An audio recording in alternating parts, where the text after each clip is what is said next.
Hello प्यारे बच्चों, क्या हाल चाल। आई होप कि आप सब अच्छे होंगे, स्वस्थ होंगे। मैं निखिल सर आप सबका द निखिल क्लासेस में हार्दिक स्वागत एवं अभिनंदन करता हूं। फर्स्ट ऑफ ऑल हम लोग जहां तक पढ़ चुके हैं उसी के आगे वीडियोस को स्टार्ट करेंगे। आज का हमारा टॉपिक क्या क्या है? आज का हमारा टॉपिक है मेटल एलॉय के बारे में पढ़ना है। कंपाउंड क्या होते हैं, मिक्सचर क्या होते हैं, मिक्सचर के टाइप्स कितने होते हैं।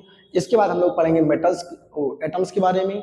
एटम क्या होता है, एटम के कितने फंडामेंटल पार्टिकल्स होते हैं, उसके बारे में हमको स्टडी करनी है। वीडियोस को ज़्यादा लेंदी नहीं करना है, ज़्यादा लेंदी करने से वीडियोस देखते कम है आप लोग। इस चक्कर में वीडियोस को बहुत शॉर्टली बनाया जा रहा है कि 10 सेकंड 10 मिनट 5 मिनट की वीडियो बनाई जाएंगी, ताकि आप लोग जल्दी से सीन करें और तुरंत उसका कमेंट जरूर कीजिएगा। आप लोग जैसे वीडियोस हम अपलोड कर रहे हैं, अगर उसमें कोई गलती आपको दिख रही हो, यहाँ समझ में ना आता हो, उसका कमेंट आप जरूर कीजिएगा। चलिए हम लोग शुरू करते हैं आगे।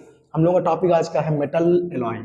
मेटल एलॉय क्या होता है, सबसे पहले हम समझेंगे मेटल एलॉय क्या होता है। A metal alloy is a substance that combines two और मोर मेटल्स इन फिक्स्ड और सर्टेन रेशियो। जब दो मेटल्स को सर्टेन रेशियो में या फिर फिक्स्ड रेशियो में क्या कहता है, कंबाइन किया जाता है, इसी को हम लोग क्या कहते हैं, मेटल एलॉयज कहते हैं। क्लियर हुआ? एग्जाम्पल लिखा गया है स्टील। स्टील क्या होता है, कॉपर और जिंक के मिलने से बनता है, फिक्स्ड रेशियो में बनता है, इसको स्टील कहते हैं। हिंदी में एक चीज दोनों पर क्या होगी, गन मेटल। गन मेटल भी क्या होता है, कॉपर और जिंक का संयोजन होता है, कॉपर और जिंक के मिलने से ही गन मेटल्स बनते हैं। क्लियर हुआ? एक है टाइटेनियम। टाइटेनियम जो एक एलिमेंट है, एटॉमिक नंबर 22 होता है, सबको पता ही होगा। एटॉमिक नंबर होता है 22। तो टाइटेनियम भी क्या है, एक ऐसा एलिमेंट है जो क्या होता है, मेटल एलॉय होता है। क्लियर हुआ यहाँ तक? चलिए आगे चलते हैं हम लोग। इसके बाद हम लोग पढ़ेंगे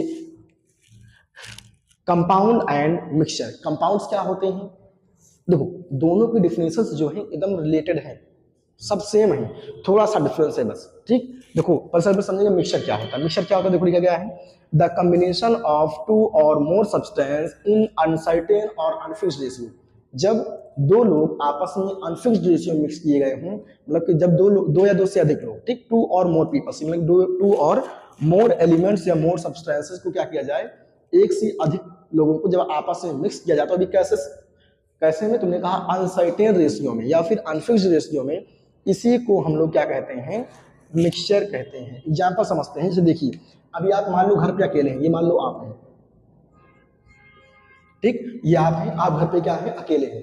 अगर आप घर पे अकेले रहते हैं तो आपकी इच्छा हुई दाल खाने की, मान लो किसकी इच्छा हुई, दाल खाने की, तो क्या करेंगे आप, दाल थोड़ी मात्रा में लेंगे, पानी भी थोड़ी मात्रा में लेंगे, सबको थोड़ी थोड़ी मात्रा में लेंगे ना, तो इसकी क्वांटिटी अभी क्या हुई, कम है। लेकिन जैसे ही आप दाल बनाने चले कि आपके घर वाले आ गए, मान लो तुम्हारी दीदी आ गई ना, ये तुम्हारे पापा आ गए और ये तुम्हारे मम्मी आ गई, मान लो जो जो है घर में वो लोग आ गए, तो क्या करोगे, इस क्वांटिटी को, जो अभी तुम अकेले थे तो कम लिए थे, अभी इस क्वांटिटी को बढ़ाओगे ना, जिसकी क्वांटिटी को तुम घटा बढ़ा सकते हो, जिनकी क्वांटिटी को आप घटा बढ़ा सकते हैं, उसी को हम लोग क्या कहते हैं, मिक्सचर कहते हैं। जैसे भी क्वांटिटी क्या थी, कम थी, लेकिन जैसे ही ये लोग बढ़े, इसकी क्वांटिटी आपने बढ़ा दी ना, जिसकी क्वांटिटी को आप घटा बढ़ा सकते हो, उसे ही हम लोग क्या कहते हैं, मिक्सचर कहते हैं। जैसे अभी एग्जाम्पल और समझते हैं, ठंडी का महीना, तो आप लोग धनिया वनिया चटनी चटनी बहुत खाते होंगे ना, तो चटनी का एग्जाम्पल लेते हैं। मान लो ये आप हैं बढ़िया शानदार बैठे हुए हैं घर पे, ठीक, ये आप शानदार घर पे बैठे हुए हैं, आपकी खाने की इच्छा हुई चटनी, तो चटनी में आप क्या कर डालेंगे, चटनी में आप लोग डालते हैं धनिया, मिर्च, लहसुन और जो जो चीज़ पड़ती हो डाल देना अपने हिसाब से। और लोग बोलेंगे अदरक भी डाल देते हैं, प्याज भी डाल देते हैं, जो इच्छा हो वो डाल दो, ठीक, गाजर आलू मूली जो हो तुम्हारे पास सब डाल दो इसी में। क्लियर हुआ? अब देखो क्या होता है, जिसकी देखो चटनी अगर अकेले रहेंगे आप तो कम लेंगे, धनिया भी कम लेंगे, मिर्चा भी कम लेंगे, लहसुन भी कम लेंगे, और जो नमक डालते हैं वो भी कम लेंगे ना, टमाटर जो डालते हैं वो भी कम लेंगे। लेकिन जैसे ही आप क्या किए, दो तीन लोग और बढ़ गए, तो इसकी क्वांटिटी को आप बढ़ाएंगे ना, धनिया भी बढ़ाएंगे, मिर्च भी बढ़ाएंगे, लहसुन भी बढ़ाएंगे, नमक भी बढ़ाएंगे ना, जिसकी क्वांटिटी को आप घटा बढ़ा सकते हो, उसे ही हम लोग क्या कहते हैं, मिक्सचर कहते हैं। क्लियर हुआ? अब आगे हम लोग चलते हैं कंपाउंड के बारे में। कंपाउंड सेम इसी टाइप का है, इसमें तुमने क्या किया, क्वांटिटी को घटा बढ़ा सकते हो, लेकिन इसमें क्या होता है, तुम क्वांटिटी को घटा बढ़ा नहीं सकते हो। तो परिभाषा क्या लिखी गई है इसकी, देखो परिभाषा लिखी गई है द कॉम्बिनेशन ऑफ टू और मोर सब्सटेंस इन सर्टेन और फिक्स्ड रेशियो। जब टू और मोर सब्सटेंसेस को फिक्स्ड रेशियो में या फिर सर्टेन रेशियो में कंबाइन किया जाता है तो इसी को हम लोग क्या कहते हैं, कंपाउंड। एग्जांपल समझाते हैं, जहाँ समझ आएगा सर फिक्स्ड रेशियो क्या है, अनफिक्स्ड रेशियो क्या, अनफिक्स समझ में आया, जिनकी क्वांटिटी को बढ़ा बढ़ा सकते हैं उसे बोलते हैं अनफिक्स। अब देखो फिक्स्ड रेशियो क्या होता है, जैसे एग्जांपल समझते हैं थोड़ा सा। हमको दिया गया मान लो वाटर H2O, वाटर जानते हैं ना पानी, H2O फार्मूला होता है। अच्छा तो कोई पूछेगा हाइड्रोजन का वेट कितना होता है, क्या बताएंगे, आप बताते हैं कि हाइड्रोजन का वेट होता है 2, क्लियर। फिर आ गया ऑक्सीजन, ऑक्सीजन का वेट कितना होता है आप बताएंगे 16। देखो 2 हमने क्यों लिखा, क्योंकि एक हाइड्रोजन का वेट होता है 1, यहाँ पे 2 हाइड्रोजन इसलिए 2 लिख दिया हमने, क्लियर हुआ। एक हाइड्रोजन का वेट होता है 1, यहाँ पे 2 हाइड्रोजन से 2 लिख दिया। एक ऑक्सीजन का वेट होता है 16, इसलिए हमने 16 लिख दिया, क्लियर। कट करेंगे इसको, 2 1 2 2 8 16, 1:8 आ जाएगा ना। तो देखो इनका रेशियो क्या होगा, फिक्स हो गया ना। अब दुनिया के आप किसी भी कोने में जाएंगे, यहीं यहीं आप चीन जाए, पाकिस्तान जाए, नेपाल जाए, भूटान जाए, कहीं भी जाते हैं आप, वाटर का फार्मूला H2O होता है और इनका जो रेशियो है कितना है, 1:8, ये फिक्स रहेगा। इसकी मात्रा को, इसकी क्वांटिटी को तुम घटा बढ़ा नहीं सकते हो, इसी को हम लोग कहते हैं कंपाउंड, क्लियर हुआ।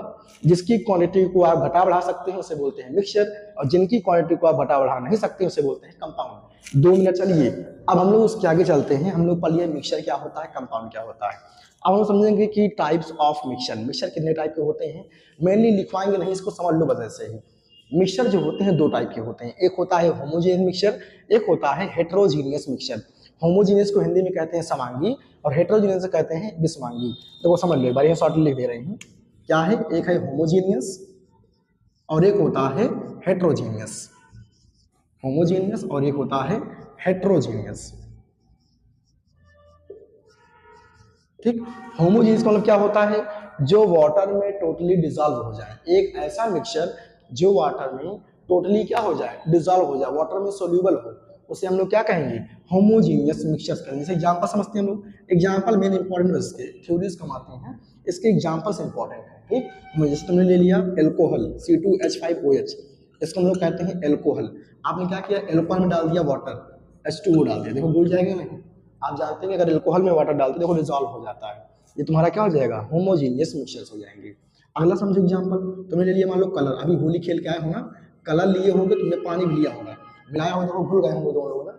जब दोनों आपस में घुल जाएंगे इसे भी क्या बोलेंगे, होमोजीनियस मिक्सचर्स कहते हैं, क्लियर। ऐसे कई सारे एग्जांपल्स है, तुम लोग खुद जानते होंगे, जो डिजॉल्व हो जाएंगे होमोजीनियस, जो डिजॉल्व नहीं होंगे उसे क्या बोलते हैं, हेटेरोजीनियस। ये देखो हेटेरोजीनियस क्या होते हैं, जो वाटर में टोटली डिजॉल्व ना हो उसे बोलेंगे हेटेरोजीनियस। एग्जांपल्स याद करना है बस, जैसे वाटर प्लस ऑयल, वाटर में क्या डाल दो आप, ऑयल डाल दो, देखो घुल जाएगा, नहीं घुलता है ना, जब वाटर में डालने पर नहीं घुलता उसे क्या बोलते हैं, हेटेरोजीनियस मिक्सचर। वाटर में आप सैंड डाल दो, मिट्टी डाल दो, आप वाटर में क्या करो, आप स्टोन डाल दो, स्टोन होता है पत्थर, पत्थर घुल जाएगा, नहीं घुलता ना, नीचे आके बैठ जाता है और प्रेसिपिटेट का काम करता है वहाँ पे वो। तो जब भी जिसमें भी वाटर क्या हो जाए, सोल्यूबल हो जाए, उसे बोलेंगे होमोजीनियस, और जिसमें सोल्यूबल ना हो उसे क्या बोलते हैं, हेटेरोजीनियस टॉपिक्स कहते हैं, क्लियर। अगला चीज हम लोग पढ़ेंगे एटम। एटम्स क्या होते हैं, एटम्स का थोड़ा सा स्टडी करते हैं जल्दी से। एटम कुछ नहीं है, एटम एकदम आसान सी परिभाषा है। एटम क्या होता है बताएंगे, the smallest particle of any substance, किसी भी सब्सटेंस का जो सबसे छोटा पार्टिकल होता है ना, द परिभाषा क्या लिखेंगे इसकी, the smallest particle of any substance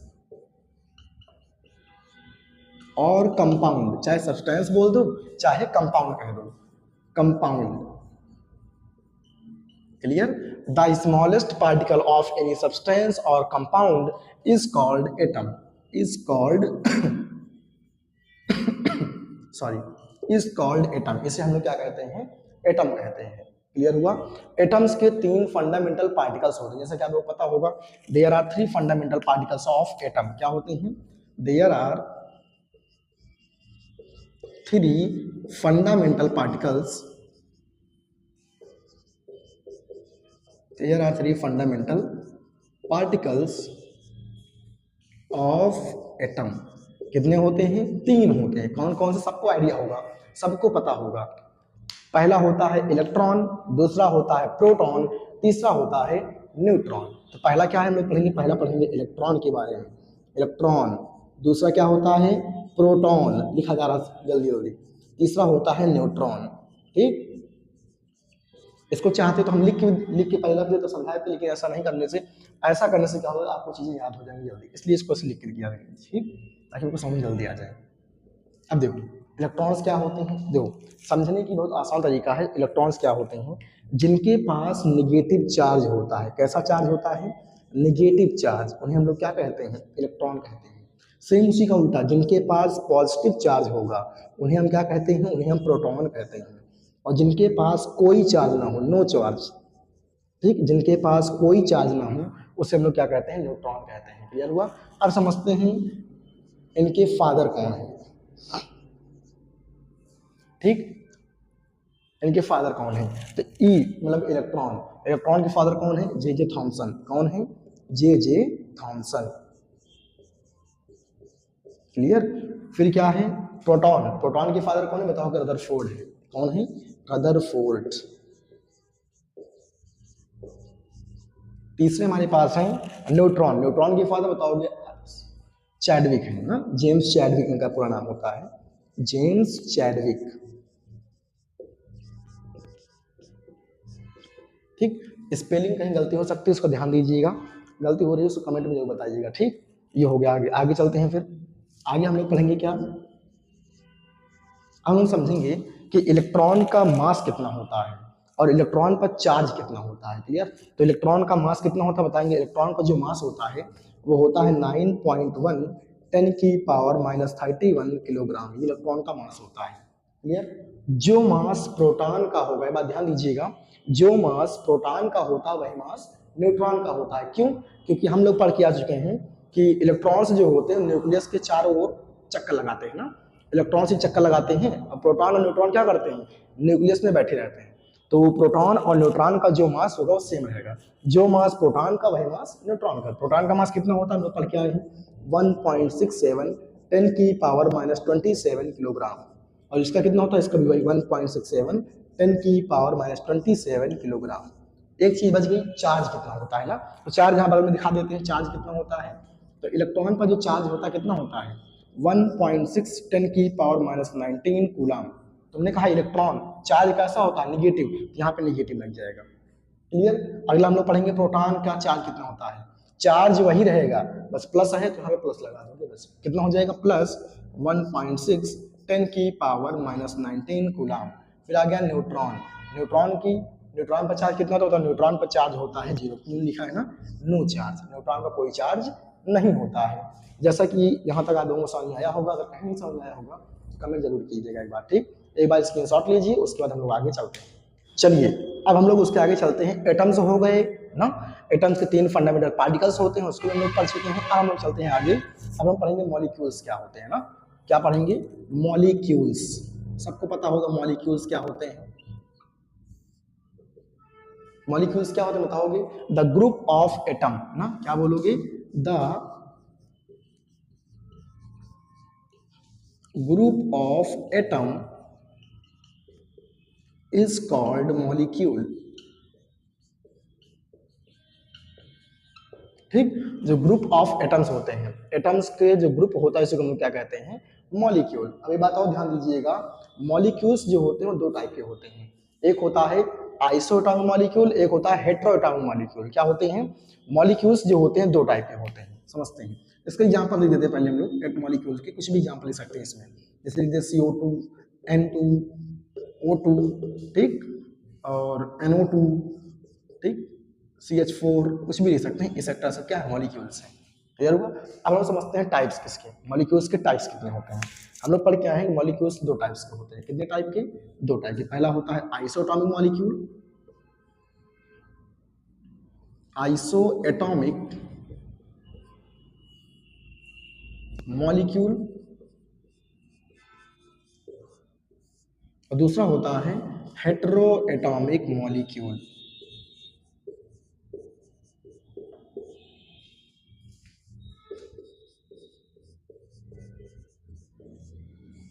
ठीक, आइसोटॉमिक मतलब जिसमें सेम टाइप, जो ऐसे मॉलिक्यूल्स जो सेम टाइप के एटम से मिलकर बने होते हैं, क्या होते हैं, ऐसे मॉलिक्यूल्स जो सेम टाइप के, आइसो मतलब होता है सेम, एटम मतलब होता है एटम से, तो ऐसे मॉलिक्यूल्स जो सेम टाइप के एटम से मिलकर बने होते हैं उसे हम आइसो एटॉमिक मॉलिक्यूल कहते हैं।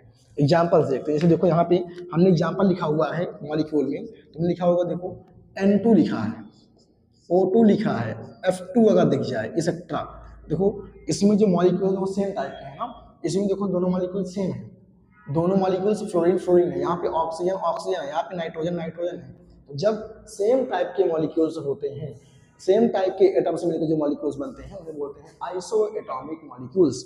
अब इसमें हेट्रो मतलब होता है अलग अलग ना, डिफरेंट, एटम मतलब एटम से, ऐसे कंपाउंड या ऐसे मॉलिक्यूल्स जो डिफरेंट टाइप के एटम से मिलकर बनते हैं उसे क्या कहते हैं, हेट्रो एटॉमिक मॉलिक्यूल्स कहते हैं। एग्जांपल देखते हैं, आप सीधा क्लियर हो जाएगा। एग्जांपल से हमारे पास दिया गया CH4 मीथेन, देखो कार्बन अलग है हाइड्रोजन अलग है, जब दोनों अलग अलग हो जाते हैं उसे क्या बोलते हैं, हेट्रो एटॉमिक मॉलिक्यूल्स कहते हैं। अगला एग्जांपल देख लेते हैं, CO2 कार्बन डाइऑक्साइड, ये देखो अलग अलग है ना, तो अलग अलग हो क्या बोलेंगे, हेट्रो एटॉमिक। अगला तुमने देख लिया NO2, कुछ भी लिख लो, NO2 तुमने ले लिया हाइड्रोक्लोरिक एसिड, H2SO4 लिख लो, देखो सब अलग अलग है नहीं, जब सब अलग अलग हो जाते हैं उसे क्या बोलते हैं, हेट्रो एटॉमिक मॉलिक्यूल्स कहा जाता है। तो आज के लिए हम लोग यहीं तक पढ़ते हैं, इसके बाद हम लोग और टॉपिक पढ़ेंगे बाद में, ठीक। तो आज के लिए इतना ही, इसके लिए बहुत बहुत धन्यवाद, नमस्कार। ध्यान दीजिएगा आप लोग, बार रिवीजन जरूर कीजिएगा। एक थोड़ी शायरी है आप लोगों के लिए, जिंदगी में कुछ बनो या ना बनो, जिंदगी में कुछ बनो या ना बनो, बुढ़ापे में माँ बाप का सहारा जरूर बनो। धन्यवाद।